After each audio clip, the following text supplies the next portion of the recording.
Students, आज हमारा subject है अकाउंटिंग और क्लास है आईकॉम पार्ट 1।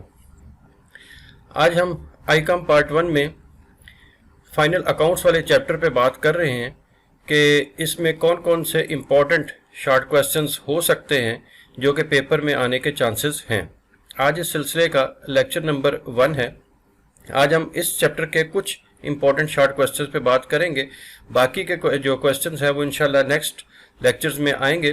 तो आइए पहले देखते हैं कि आज हम कौन कौन से शॉर्ट क्वेश्चंस जो हैं वो डिस्कस करेंगे। तो इसमें सबसे पहले है define trading and profit and loss account और income statement. Question number 2, define bad debts. Number 3, define doubtful debts. Number 4, define provision और reserve for bad and doubtful debts. Question number 5, define contingent liabilities. और question number 6 है define internal liabilities. तो हमारे पास ये 6 question थे जिनको आज हम डिस्कस करेंगे। आइए इनको देखते हैं।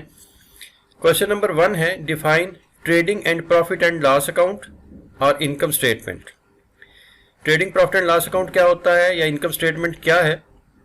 It means statement which are prepared to show the profit और लॉस ऑफ ए बिजनेस। ऐसे अकाउंट्स जो किसी अकाउंटिंग पीरियड के आखिर में कारोबार का नफा और नुकसान मालूम करने के लिए तैयार किए जाते हैं, इनको trading profit and loss account या इनकम स्टेटमेंट कहा जाता है। और इससे हमें पता चलता है कि कारोबार को नफा हो रहा है या नुकसान हो रहा है। ये एक साइकिल चलता है जो कि ट्रांजैक्शन से लेके ट्रांजैक्शन से जर्नल, जर्नल से लेजर्स, लेजर से ट्रायल बैलेंस और ट्रायल बैलेंस से फिर trading profit and loss account बनता है। और ये इससे जाहिर होता है कि कारोबार को फ़ायदा हो रहा है या नुकसान हो रहा है। तो आखिर पे जो शीट्स बनती हैं, जो अकाउंट्स बनते हैं, उनको trading profit and loss account या इनकम स्टेटमेंट कहा जाता है। क्वेश्चन नंबर 2 है डिफाइन बैड डेट्स।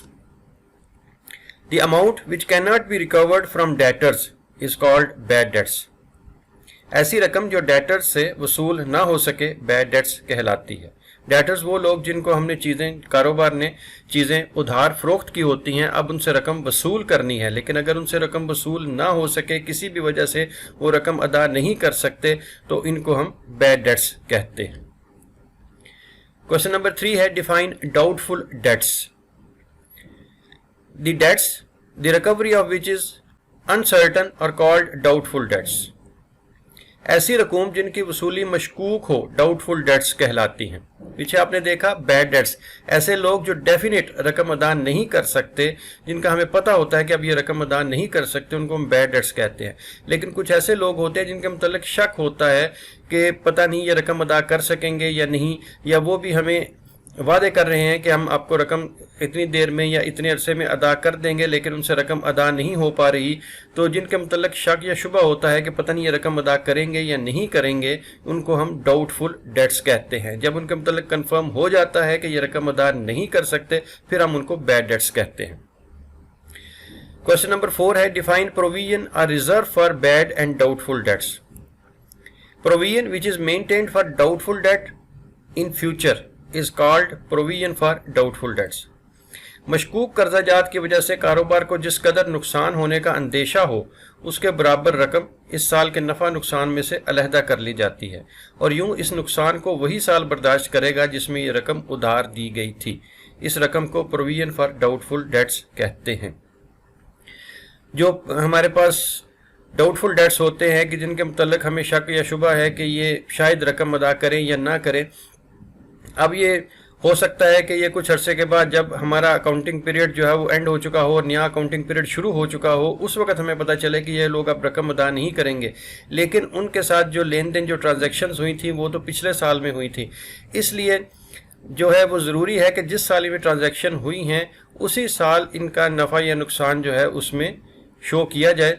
तो इसके लिए हम यूँ करते हैं कि जो डाउटफुल डेट्स हैं, जो कि मशकूक कर्जाजात हैं, जिनका मुतल्लक शक है कि पता नहीं ये रकम अदा कर सकेंगे या नहीं कर सकेंगे, उनके लिए हम उस साल हम उसमें से एक प्रोविजन बना देते हैं, कुछ रकम अलहदा कर लेते हैं और उसको अपने खर्चे के तौर पे शो करते हैं कि ये लोग हो सकता है हमें रकम अदा ना कर सके।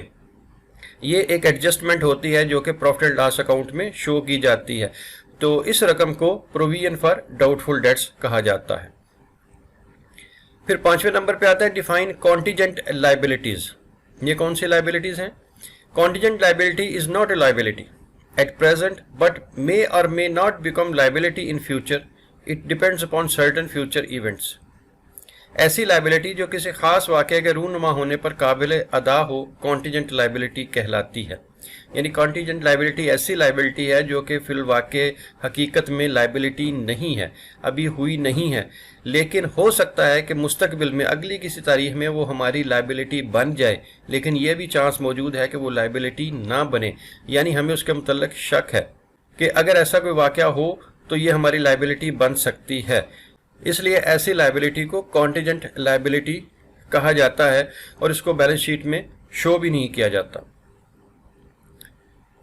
क्वेश्चन नंबर 6 है, define internal liabilities. The total amount of debts payable by a business to its owner are called internal liabilities. For example capital. कारोबार में मालिक का सरमाया अंदरूनी जिम्मेदारी कहलाता है। यानी मालिक का जो अकाउंट है, जो खाता है, उसका जो कुछ उससे लेना है या देना है उसको, उसका जो अकाउंट है, जो कैपिटल है, उसका जो कुछ भी हमने पे करना है उसको, मालिक को कारोबार ने जो कुछ भी पे करना है वो कारोबार की इंटरनल लाइबिलिटीज़ कहलाती हैं। तो आज के लेक्चर में ये क्वेश्चन थे हमारे पास कुछ जिनको हमने डिस्कस किया। बाकी का क्वेश्चन इंशाल्लाह नेक्स्ट लेक्चर में हम देखेंगे।